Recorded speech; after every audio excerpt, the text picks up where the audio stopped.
Mesdames et messieurs, chers collègues, bonjour. C'est avec grand plaisir qu'au nom de l'association Jeunesse africaine pour l'environnement, nous vous accueillons aujourd'hui, samedi 22 juin 2024, pour ce troisième webinaire qui va porter sur les enjeux et perspectives de la justice climatique en Afrique. Par ailleurs, nous nous réjouissons de recevoir comme expert Dr Fatma Ndiaye, qui est juriste spécialisée en droit public, droit de l'environnement et immigration, et elle est domiciliée au Sénégal. Je suis Chancia Ivala, présidente de Jeunesse africaine pour l'environnement et votre humble modératrice pour le webinaire de cette matinée. Maintenant, je vais laisser notre experte vous exposer la thématique du jour et je vous souhaite une bonne matinée ainsi que des échanges fructueux. Docteur Fatma Ndiaye, vous avez la parole. Merci beaucoup, Chancia. Je vous remercie également, je remercie l'association Jeunesse pour l'environnement de m'avoir donné l'opportunité d'être intervenante à ce écolo-webinaire. Et pour ce écolo-webinaire, je vais faire une présentation sur le thème les enjeux et perspectives de la justice climatique en Afrique. Je vais partager mon écran pour permettre aux autres de suivre.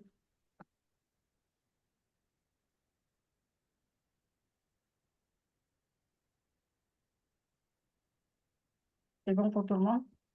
Oui. D'accord. Donc, aborder la question des enjeux et perspectives de la justice climatique en Afrique nous revient à montrer dans un premier point l'état de la justice climatique en Afrique et dans un deuxième point les attentes pour une justice climatique performante en Afrique. Au regard de l'état de la justice climatique, nous allons aborder les inégalités face au dérèglement climatique et également les carences juridico-politiques. Pour les attentes, nous allons voir le développement, la nécessité de développer un cadre inclusif et également la nécessité d'instaurer des droits et obligations au regard des changements climatiques. Pour les conséquences qui sont liées au changement climatique, elles sont diverses et concernent aussi bien la population que l'environnement. Parmi ces conséquences, nous avons l'augmentation des crises alimentaires. Nous avons également la menace d'existence en raison d'inondations et d'incendies de forêt. Il y a également les risques sanitaires en raison de la hausse de la fréquence et de l'intensité liées à la canicule. Nous avons aussi les conséquences économiques, la prolifération des nuisibles et des maladies, la perte de la biodiversité, l'acidification des océans. Eu égard à toutes ces conséquences, il est nécessaire d'agir dans tous les secteurs, que ce soit l'agriculture, la sylviculture, l'énergie, l'infrastructure, le tourisme, etc. Au regard de l'ampleur des effets du changement climatique, nous notons le développement de plus en plus de contentieux sur les projets qui sont dits climaticides. Ainsi, de la justice environnementale, nous sommes passés à la justice climatique. À ce niveau, nous allons aborder les deux principaux types de justice climatique. Nous avons la justice corrective d'une part et la justice distributive d'autre part. La justice corrective est celle qui est prônée par les pays du Sud et qui vise à corriger les inégalités qui sont causées par les changements climatiques et subies le plus gravement et directement par les populations extrêmement pauvres et vulnérables. Pour ce qui est de la justice distributive, à laquelle se réfèrent les économistes et philosophes des pays du Nord, celle-ci entend répartir les responsabilités des changements climatiques proportionnellement au niveau d'émissions de gaz à effet de serre, étant donné que celui-ci ne devient problématique qu'à partir du dépassement d'un seuil minimum. Pour rappel, ce seuil minimum est de 1,5 degré, voire 2 degrés maximum. Ces deux principaux types de justice climatique ont une valeur éthique, ce qui les distingue du concept de justice climatique qui a une valeur, disons, juridique, à savoir le phénomène de judiciarisation du changement climatique. À ce niveau, nous allons nous arrêter un peu sur quelques dispositions qui font référence à la justice climatique. Nous avons par exemple la conférence de Stockholm de 1972, la déclaration de Rio sur l'environnement et le développement, la Convention cadre des Nations Unies sur le changement climatique et l'accord de Paris. Nous allons dès lors définir la notion de justice climatique. Cette justice désigne les mouvements politiques, éthiques, moraux ou faisant appel à la justice et qui se rapportent à la question de l'égalité face au dérèglement climatique. De même, dans l'accord de Paris, la notion de justice climatique est déclinée. en ce sens que, au niveau du préambule du dit accord de Paris, notamment en son paragraphe 13, il est précisé l'importance pour certaines de la notion de justice climatique dans l'action menée face au changement climatique. Toutefois, il est important de préciser que cette justice climatique a un sens restreint. Pourquoi restreint? Parce qu'il n'y a pas la force contraignante sur les États. Les États ne sont pas obligés, il n'y a pas de mécanisme de sanction relativement au respect ou à une application de cette justice climatique sur le plan du droit international. Au niveau des objectifs de développement durable, la notion de justice climatique est également consacrée. Il y a l'objectif 13 qui traite de la lutte contre le réchauffement climatique et l'objectif 16 qui traite de l'accès à la justice dans le monde. Nous allons dès lors aborder le premier point qui traite de l'état de la justice climatique. Dans ce premier point, nous allons voir les inégalités face au dérèglement climatique.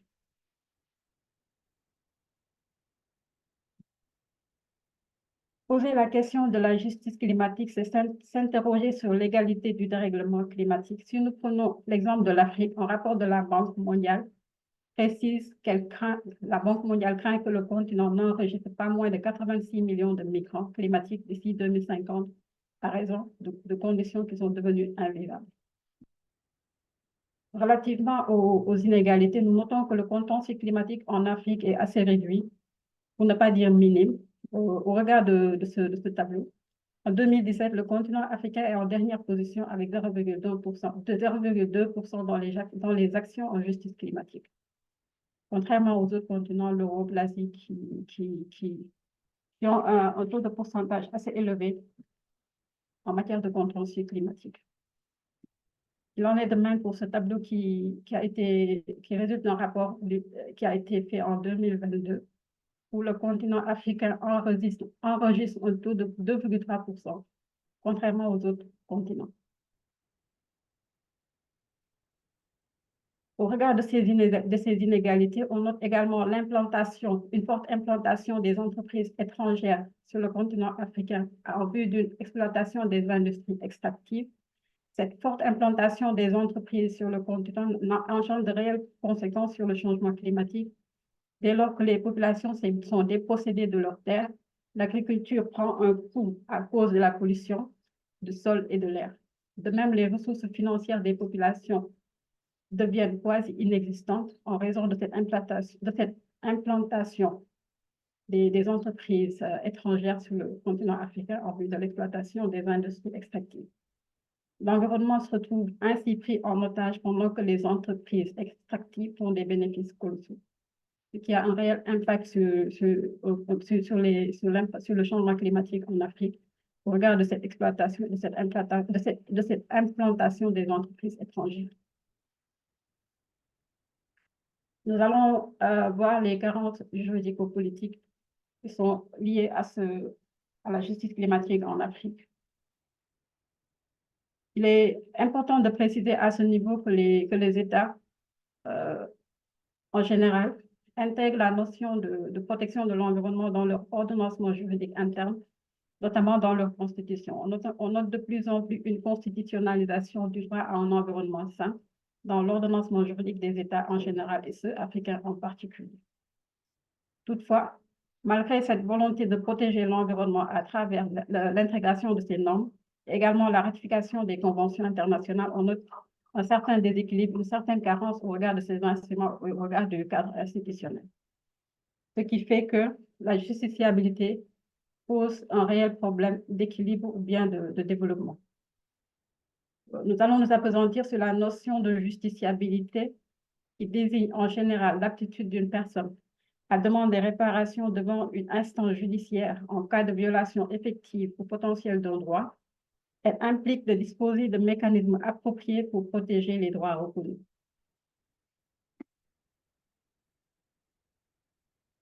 Le contentieux africain des droits de l'homme en matière climatique est relativement représenté sur le continent du fait de son caractère embryonnaire au niveau national et quasi inexistant au niveau régional.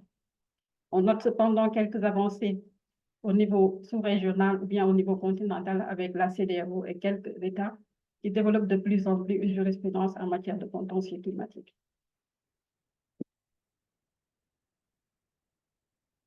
comme j'ai eu à le préciser tantôt, en matière d'instruments de protection de l'environnement, les États s'approprient cette protection en développant des conventions régionales, en intégrant les dispositions internationales dans leur ordre juridique, en ratifiant les conventions.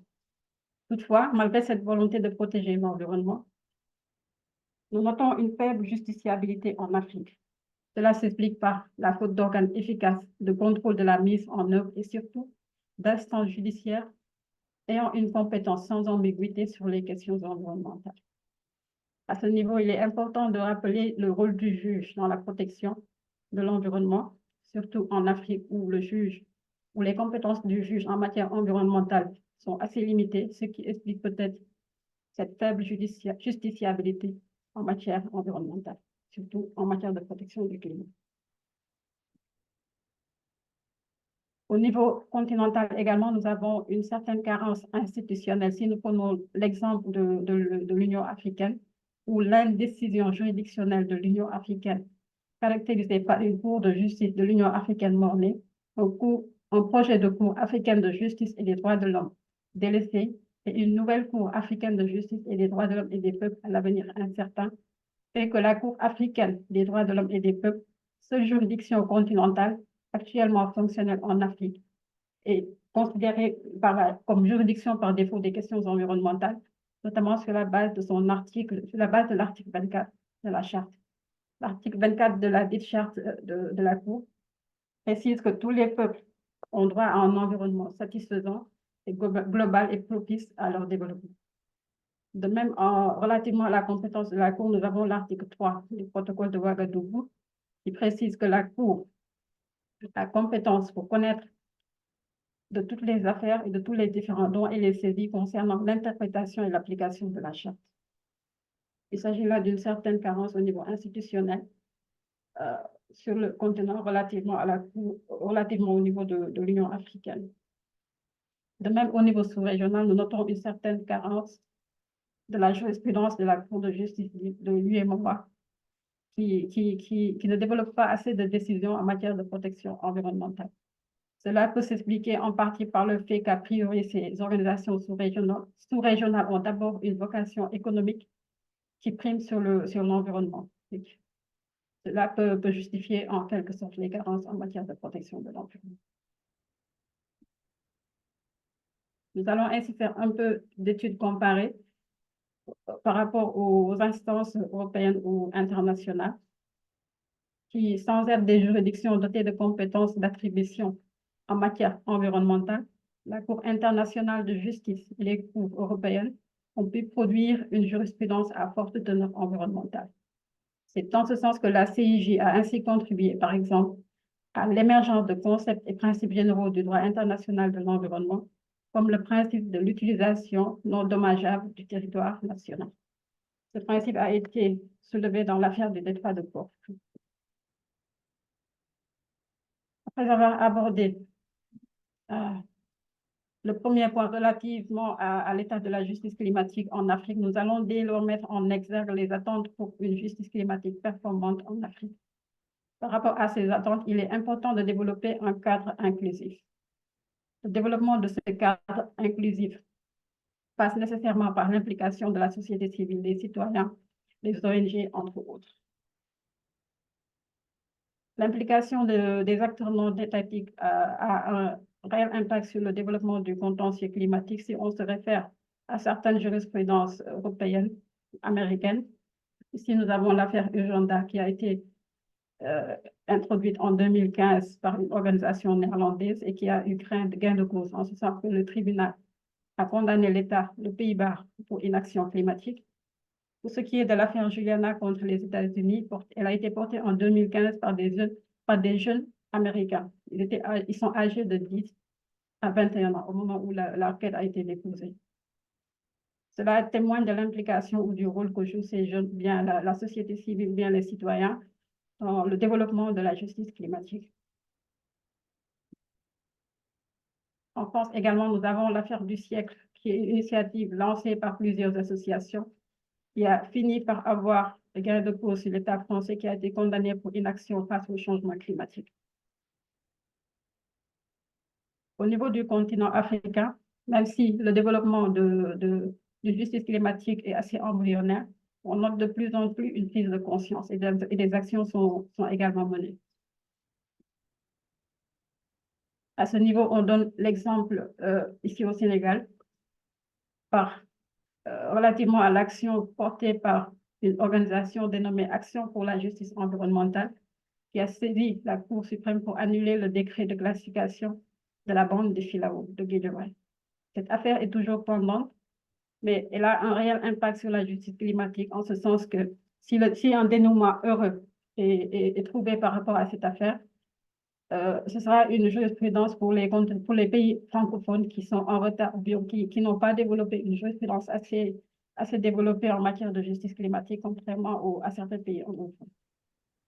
L'implication de ces acteurs non étatiques trouve sa base, bien son fondement dans la Convention d'Aarhus sur l'accès à l'information et la participation du public au processus décisionnel.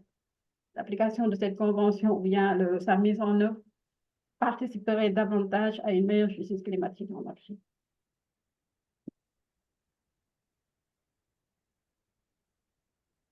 Au niveau des attentes, nous notons également qu'il est important d'instaurer des droits et des obligations au regard du changement climatique. Par rapport à l'instauration de ces droits et obligations, la tendance du contentieux climatique permet de déceler cinq points qui sont liés à cette volonté de développer la justice climatique. Les 5 points sont déclinés ci-dessus dans le tableau que vous voyez sur l'écran.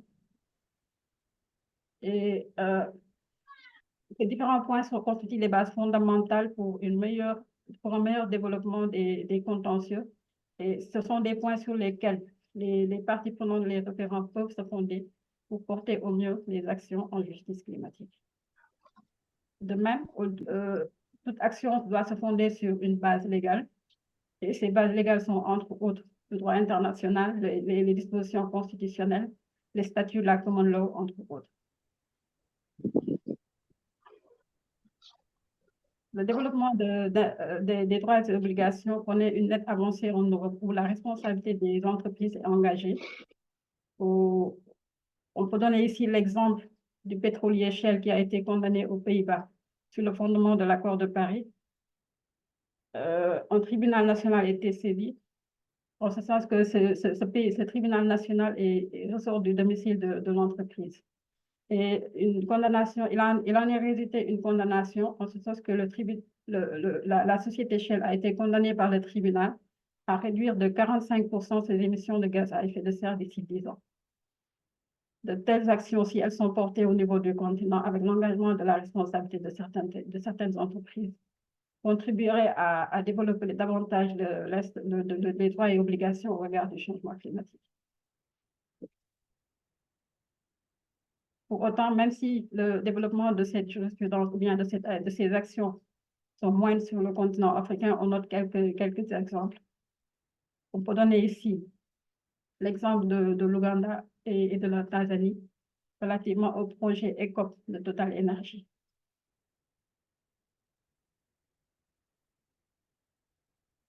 Comme nous l'avions tantôt précisé, les carences résultent le plus souvent de l'accès ou bien d'une maîtrise des normes environnementales, surtout par les populations locales qui n'ont pas une meilleure compréhension de ces dispositions environnementales, et également au regard des importants moyens qu'engendrent ces procédures. C'est pour cela qu'au niveau du continent africain, nous notons une forme d'association ou bien de collaboration entre le Nord et le Sud, où des ONG ou bien des associations basées dans les pays du Nord collaborent avec les acteurs locaux pour porter les actions devant les juridictions afin de mieux protéger l'environnement et le climat.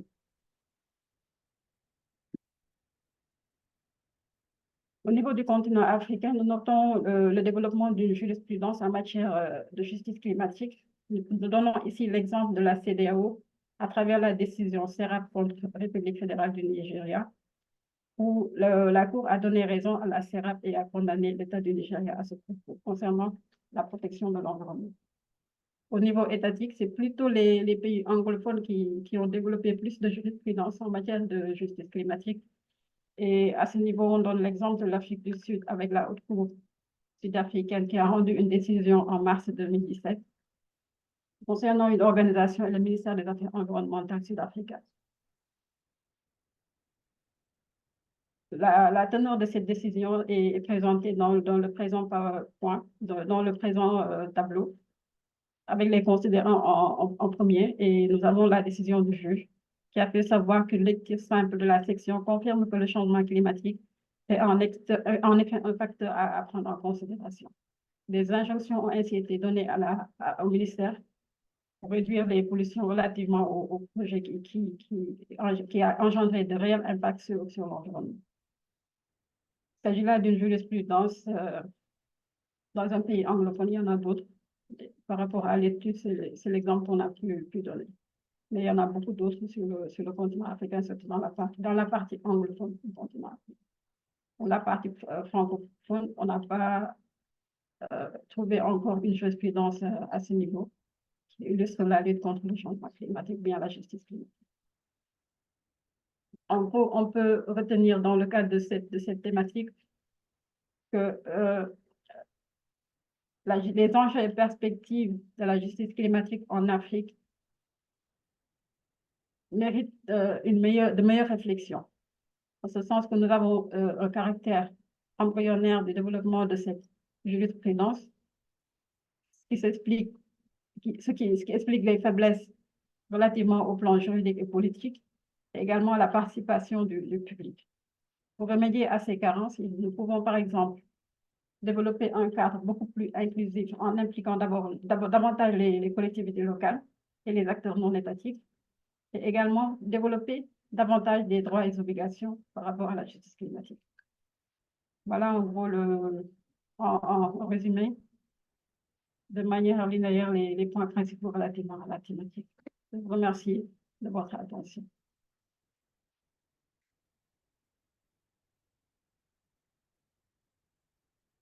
Oui, merci, docteur Ndiaye, pour votre présentation et toutes les informations que vous avez pu nous communiquer.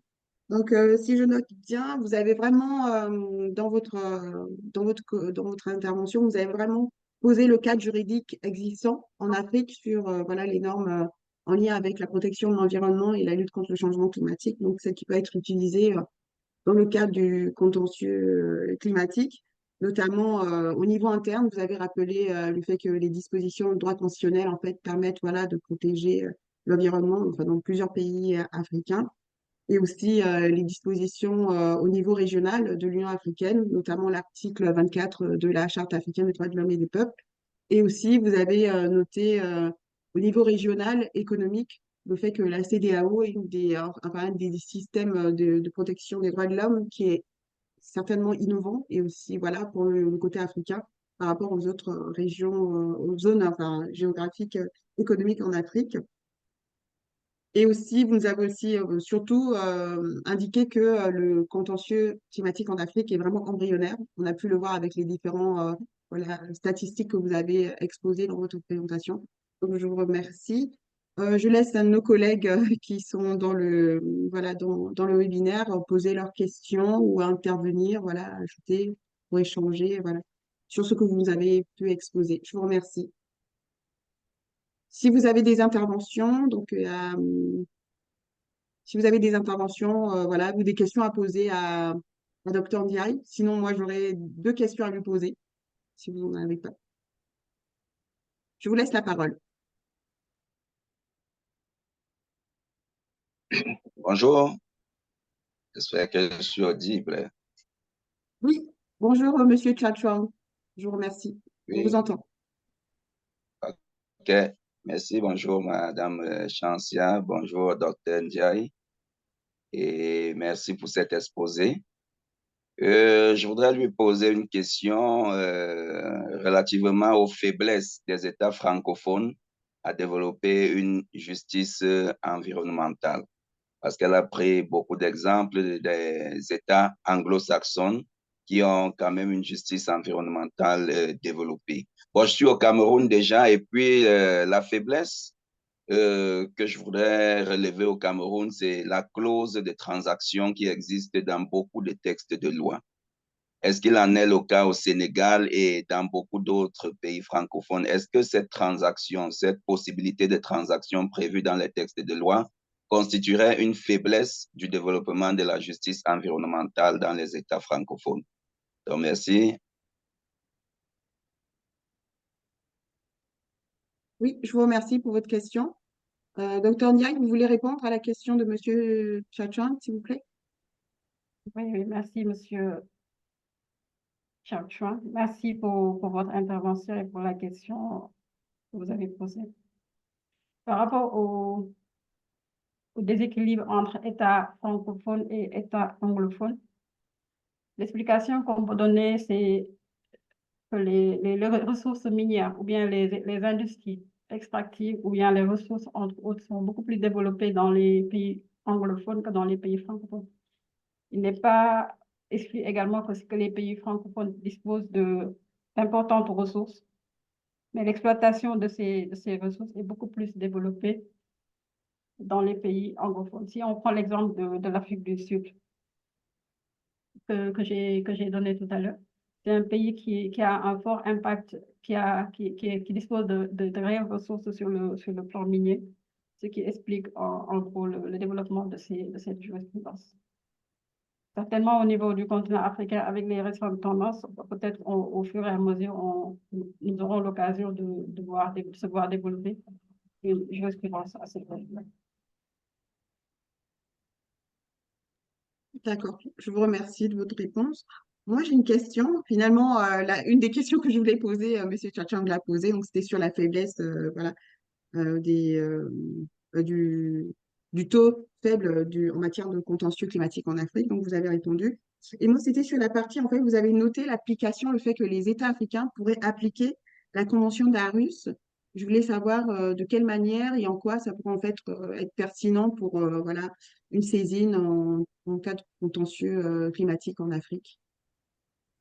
D'accord, est-ce que tu pouvais reprendre? J'ai pas compris. Oui, je dis en fait, dans votre présentation, vous nous avez indiqué que certains pays voilà, africains pourraient, enfin, c'est ce que j'ai entendu, pourraient en fait appliquer la Convention d'Aarhus, voilà, les principes, les différents principes de la Convention d'Aarhus.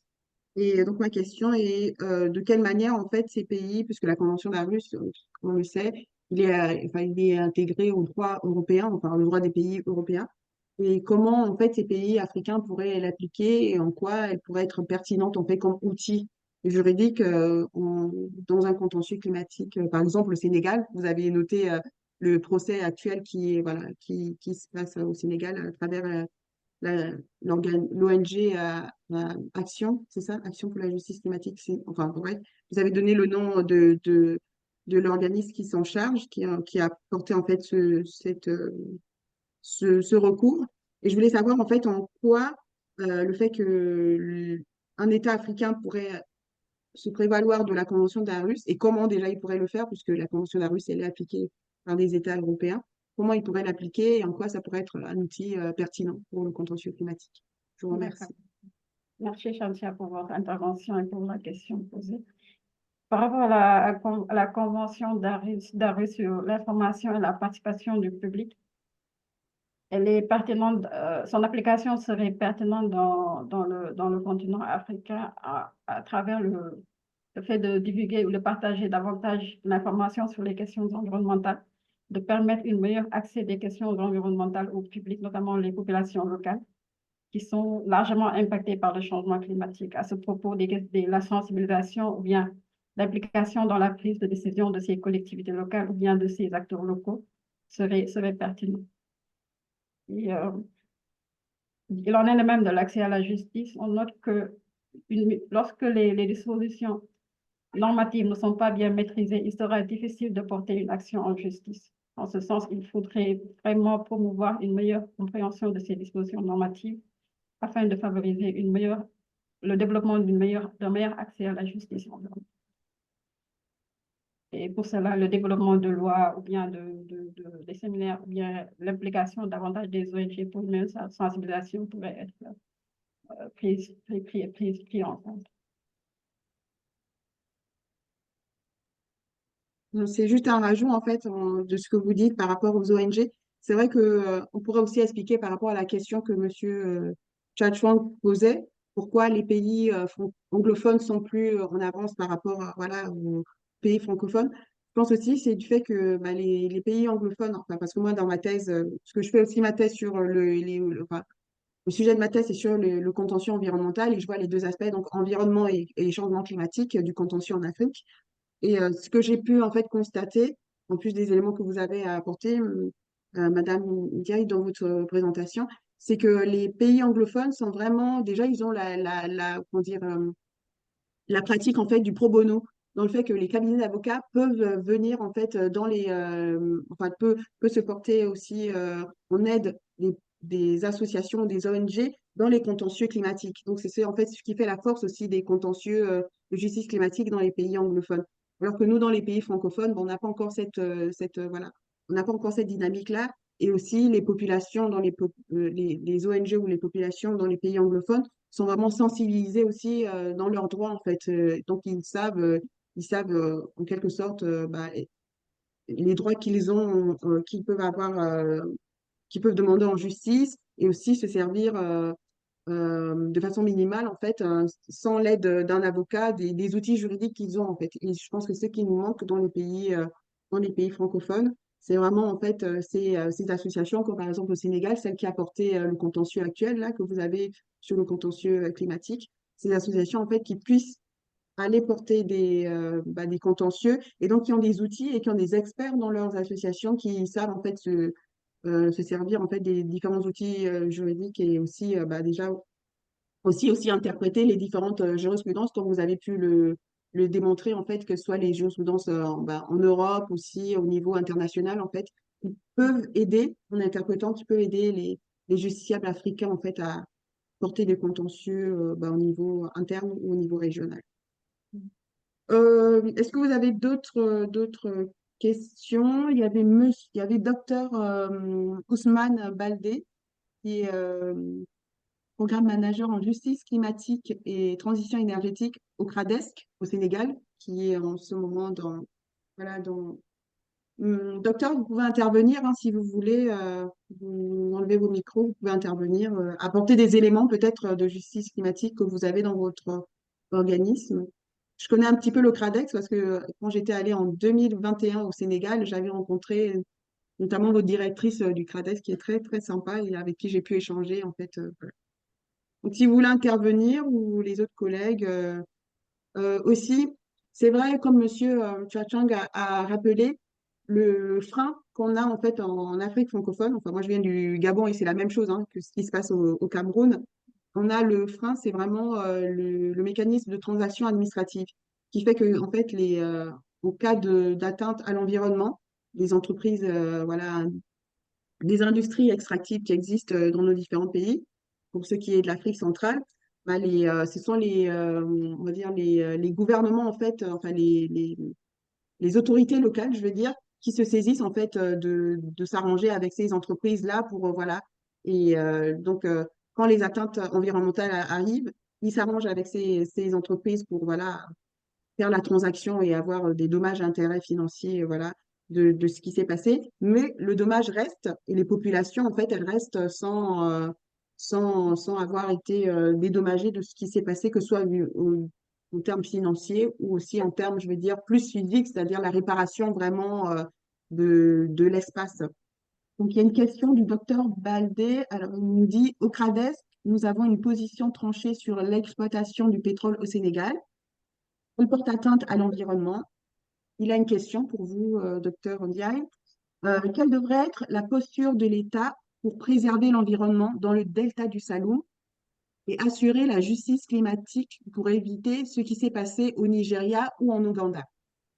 Donc, je vais répéter la question de docteur Ousmane Baldé. Alors, il dit quelle devrait être la posture de l'État sénégalais pour préserver l'environnement dans le delta du Saloum et assurer la justice climatique pour éviter les désastres environnementaux qui sont déroulés au Nigeria et en Ouganda. Je vous remercie, docteur, pour votre question. Merci beaucoup, Chantia. Merci beaucoup à Dr Baldé pour votre intervention. La posture que l'État devrait adopter pour préserver l'environnement dans le delta du Salou serait de procéder à des études d'impact et à des évaluations environnementales. Sans doute, ils ont dû effectuer ces études d'impact ou bien ces évaluations environnementales, mais elles devraient être développées davantage pour éviter tout impact sur le plan environnemental dans cette région. Au-delà de l'évaluation ou des études d'impact environnemental, il est également important comme je l'ai souligné tantôt, d'impliquer les populations locales. Elles ont une meilleure maîtrise de ces environnements, à savoir le delta du Salou. Les impliquer dans la prise de décision ou bien dans le développement des projets éviterait d'avoir de réels impacts environnementaux sur cette zone. Ce qui revient également à l'application de la Convention d'Aarhus en impliquant le public, en partageant l'information, en facilitant également l'accès à la justice climatique. M. Baldé, si vous avez d'autres préoccupations ou bien une suggestion à...